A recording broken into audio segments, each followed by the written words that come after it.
Bom dia, boa tarde, boa noite, pessoal, tudo bem? Hoje vamos para o dia 295, Marcos de 1 a 4. Bora lá?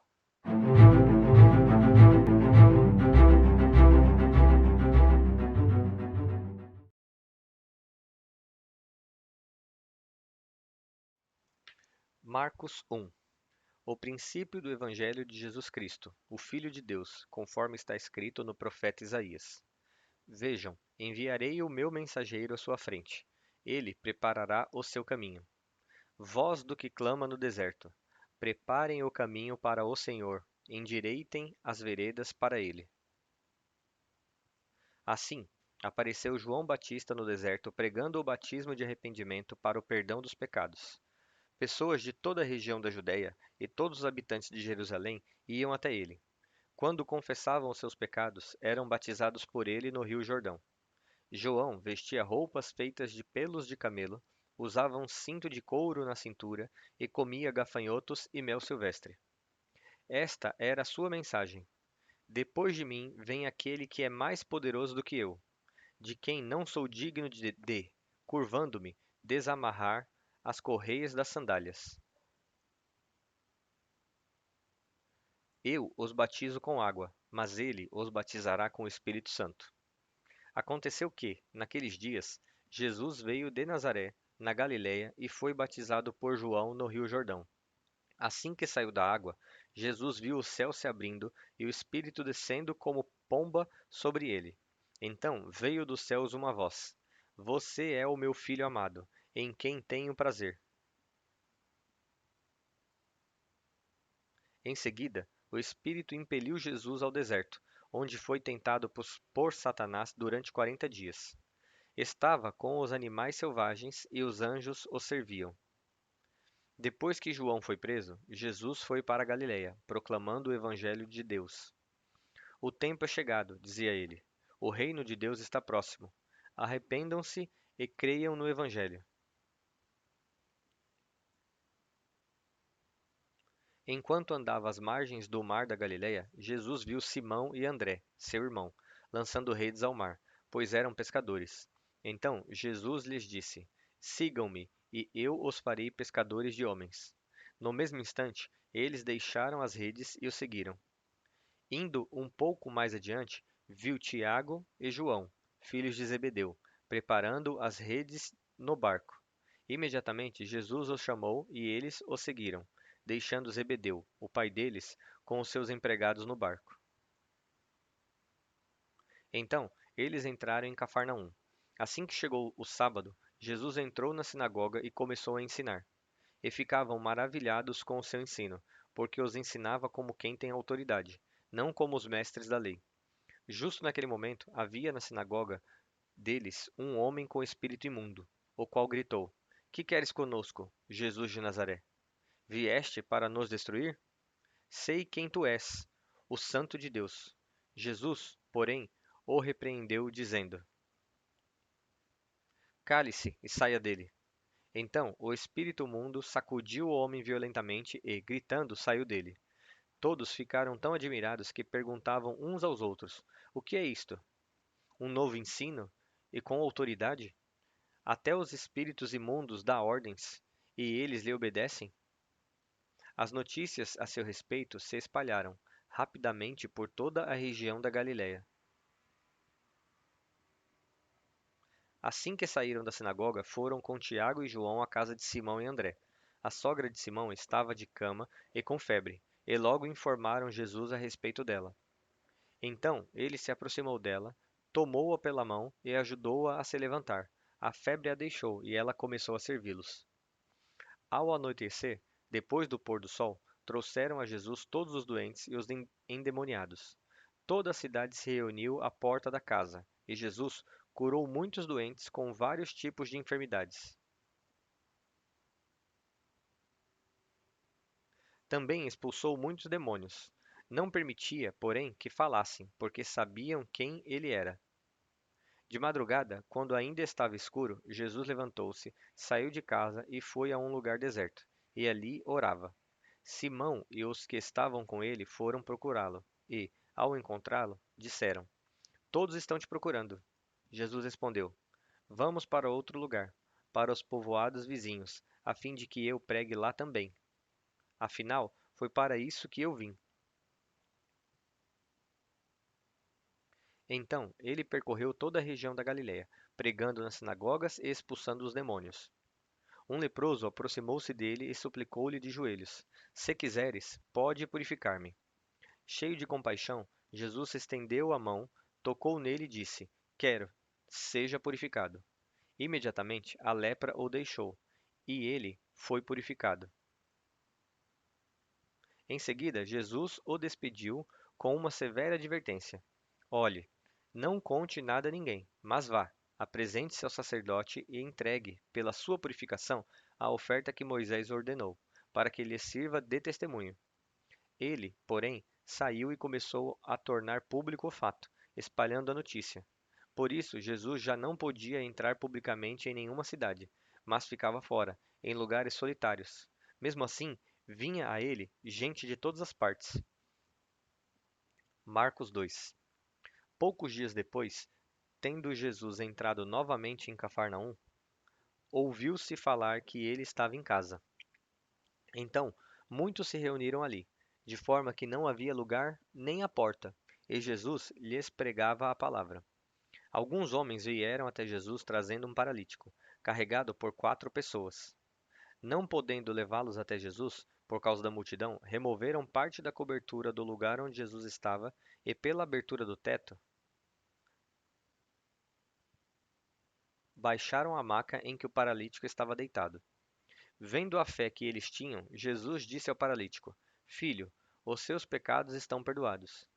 Estavam sentados ali alguns mestres da lei, pensando no íntimo: Por que este homem fala assim? Está blasfemando.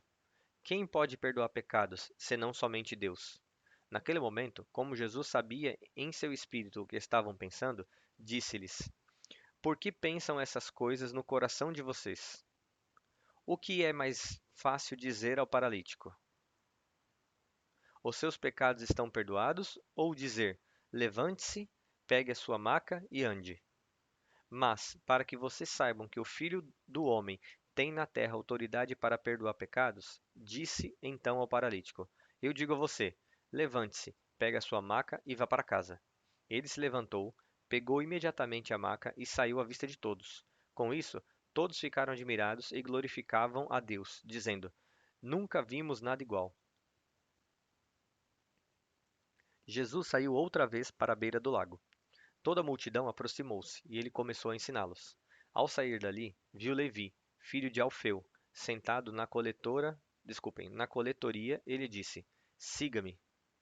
Ele se levantou e o seguiu. Aconteceu que, enquanto Jesus estava reclinado à mesa, na casa de Levi, muitos publicanos e pecadores comiam com ele e os seus discípulos, pois havia muitos que o seguiam. Quando os mestres da lei, que eram fariseus, ouviram comendo com pecadores e publicanos, perguntaram aos discípulos de Jesus: Por que ele come com publicanos e pecadores? Ouvindo isso, Jesus lhes disse: Não são os que têm saúde que precisam de médico, mas sim os doentes. Eu não vim chamar justos, mas pecadores. Quando os discípulos de João e os fariseus estavam jejuando, algumas pessoas vieram a Jesus e lhe perguntaram: Por que os discípulos de João e dos fariseus jejuam, mas os teus discípulos não jejuam? Jesus respondeu: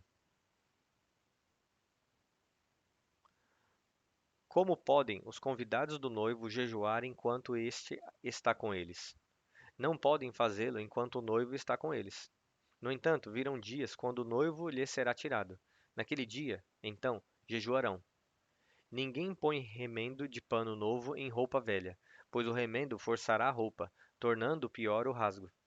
E ninguém põe vinho novo em odres velhos. Se o fizer, o vinho romperá os odres, e tanto o vinho quanto os odres se estragarão.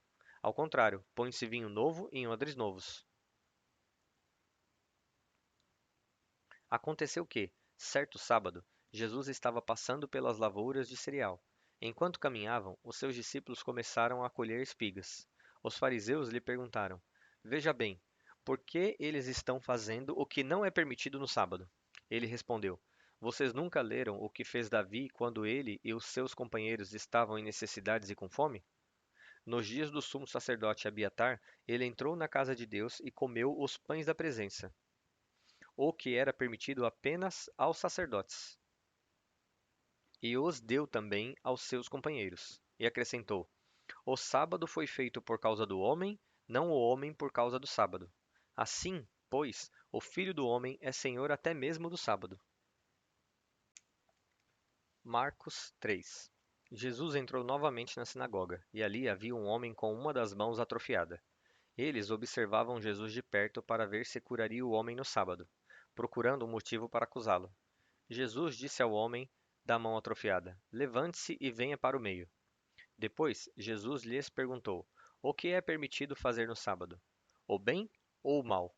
Salvar a vida ou matar? Eles, porém, permaneceram em silêncio. Olhando com raiva para os que estavam à sua volta e profundamente entristecido por causa do coração endurecido deles, disse ao homem: Estenda a mão. Ele a estendeu, e a mão foi restaurada. Naquele momento, os fariseus saíram com os herodianos e começaram a conspirar para matar Jesus. Jesus retirou-se com seus discípulos para o mar, e uma grande multidão, vinda da Galiléia e da Judéia, o seguia. Quando ouviram a respeito de tudo o que ele estava fazendo, muitas pessoas procedentes da Judéia, de Jerusalém, da Idumeia, das regiões do outro lado do Jordão e dos arredores de Tiro e Sidom foram atrás dele. Por causa da multidão, ele disse aos discípulos que lhe preparassem um pequeno barco, para evitar que o comprimissem. Pois ele havia curado muitas pessoas, de modo que os que sofriam com doenças se lançavam sobre ele para conseguir tocar nele. Sempre que os espíritos imundos o viam, prostravam-se diante dele e gritavam: Tu és o Filho de Deus. Contudo, ele os advertia severamente de que não o fizessem conhecido. Jesus subiu a um monte e chamou a si aqueles que ele quis, os quais vieram para junto dele. Então escolheu 12, a quem também designou apóstolos, para que estivessem com ele, fossem enviados a pregar e exercessem autoridade para expulsar demônios. Estes são os 12 que ele escolheu: Simão, a quem deu o nome de Pedro, Tiago, filho de Zebedeu, e João, o seu irmão, aos quais deu o nome de Boanerges, que significa filhos do trovão, André, Felipe, Bartolomeu, Mateus, Tomé, Tiago, filho de Alfeu, Tadeu, Simão o Zelote e Judas Iscariotes, que o traiu. Então Jesus entrou em uma casa e a multidão reuniu-se novamente, de modo que ele e os seus discípulos não conseguiam nem comer. Quando seus familiares ouviram falar disso, saíram para trazê-lo à força, pois diziam: Ele está fora de si. E os mestres da lei que haviam descido de Jerusalém diziam: Ele está possuído por Beelzebul. É pelo príncipe dos demônios que ele expulsa demônios. Então Jesus os chamou e passou a ensiná-los por meio de parábolas. Como pode Satanás expulsar Satanás? Se um reino estiver dividido contra si mesmo, não poderá subsistir. Se uma casa estiver dividida contra si mesma, também não poderá subsistir. Se Satanás se levantar contra si mesmo e estiver dividido, não poderá subsistir. Chegou o seu fim. De fato, ninguém pode entrar na casa do homem forte e levar os seus bens sem antes amarrá-lo. Só então poderá roubar a casa dele. Em verdade, lhes digo que serão perdoados todos os pecados dos homens e as blasfêmias que venham a proferir. Mas quem blasfemar contra o Espírito Santo nunca terá perdão. É culpado de pecado eterno. Jesus disse isso porque afirmavam: Ele está possuído por um espírito imundo. Então chegaram a mãe e os irmãos de Jesus, ficando do lado de fora. Mandaram chamá-lo. Havia uma multidão sentada ao seu redor. E lhe disseram: A tua mãe e os teus irmãos estão lá fora e te procuram.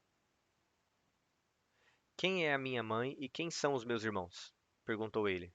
Então olhou para os que estavam sentados ao seu redor e disse: Aqui estão minha mãe e meus irmãos. Pois quem faz a vontade de Deus, esse é meu irmão, minha irmã e minha mãe. Marcos 4. Novamente, Jesus começou a ensinar às margens do lago. Ao seu redor reuniu-se uma grande multidão, de modo que ele entrou em um barco e sentou-se nele. O barco estava no lago, enquanto todo o povo ficava na praia. Ele lhes ensinava muitas coisas por parábolas, dizendo em seu ensino: Escutem atentamente. O semeador saiu a semear.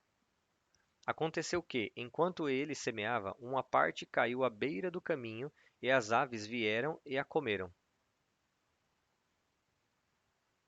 Outra parte caiu em terreno pedregoso, onde não havia muita terra, e logo brotou porque a terra não era profunda.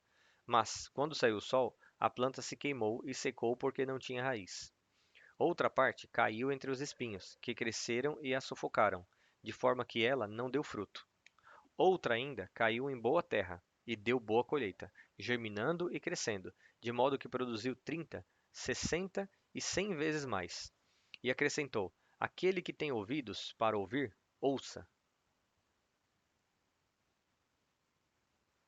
Quando ele ficou sozinho, os 12 e os outros que estavam ao seu redor lhe fizeram perguntas acerca das parábolas. Ele lhes disse: A vocês foi dado o mistério do reino de Deus, mas aos que estão fora de tudo é dito por parábolas, para que, apesar de verem, não vejam, e apesar de ouvirem, não entendam. De outro modo, poderiam converter-se e ser perdoados.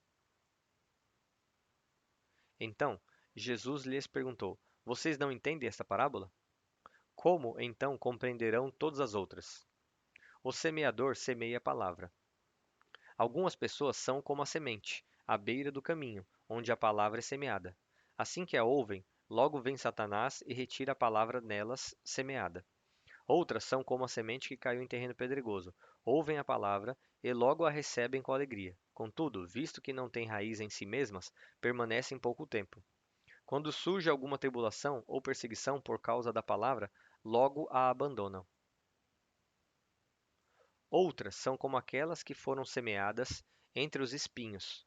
Ouvem a palavra, mas quando chegam as preocupações desta vida, o engano das riquezas e os anseios por outras coisas sufocam a palavra, e ela se torna infrutífera. As que foram semeadas em terra boa são aqueles que a ouvem, desculpem, são aqueles que ouvem a palavra e a aceitam, e que produzem uma colheita de 30, 60 e 100 por um.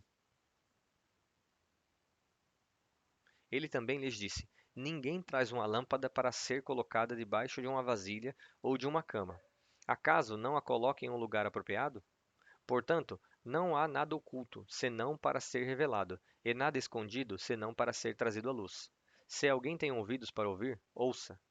Considerem atentamente o que vocês estão ouvindo, continuou ele. A medida com que medirem será usada como medida para vocês, e mais ainda será acrescentado a vocês. Pois, ao que tem, mais lhe será dado. Ao que não tem, até o que tem lhe será tirado. Ele prosseguiu dizendo: O reino de Deus é semelhante a um homem que lança semente sobre a terra. Noite e dia, quer esteja dormindo, quer acordado, a semente germina e cresce, embora ele não saiba como. A terra por si só mesmo frutifica. Primeiro nasce a planta, depois a espiga, por último o grão cheio na espiga. Logo que o grão fica maduro, o homem lhe passa a foice, porque chegou a colheita. Novamente ele disse: A que comparemos o reino de Deus? Que parábola usaremos para descrevê-lo? Este se assemelha a um grão de mostarda, que é a menor semente que se semeia sobre a terra. No entanto, uma vez plantada, cresce e se torna uma das maiores hortaliças, com ramos tão grandes que as aves do céu podem fazer ninhos à sua sombra. Com muitas parábolas semelhantes, Jesus lhes anunciava a palavra, tanto quanto podiam entender. Nada lhes dizia sem usar alguma parábola. Quando, porém, estava a sós com seus discípulos, explicava-lhes tudo. Naquele dia, ao anoitecer, ele disse aos seus discípulos: Vamos para o outro lado do lago. Deixando a multidão, eles o levaram no barco assim como estava. Outros barcos também o acompanhavam. Levantou-se um forte vendaval, e as ondas se lançavam sobre o barco, de forma que começou a se encher de água. Jesus estava na popa, dormindo com a cabeça sobre um travesseiro.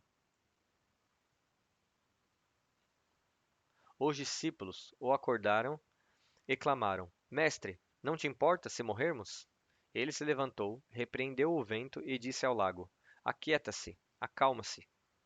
O vento se aquietou e tudo ficou calmo. Então perguntou aos seus discípulos: Por que vocês estão com tanto medo? Ainda não têm fé? Eles estavam grandemente apavorados e perguntavam uns aos outros: Quem é este que até o vento e o mar lhe obedecem? Bom, pessoal, chegamos ao fim de mais um dia. Espero ver vocês aqui amanhã novamente e que Deus abençoe a cada um de vocês.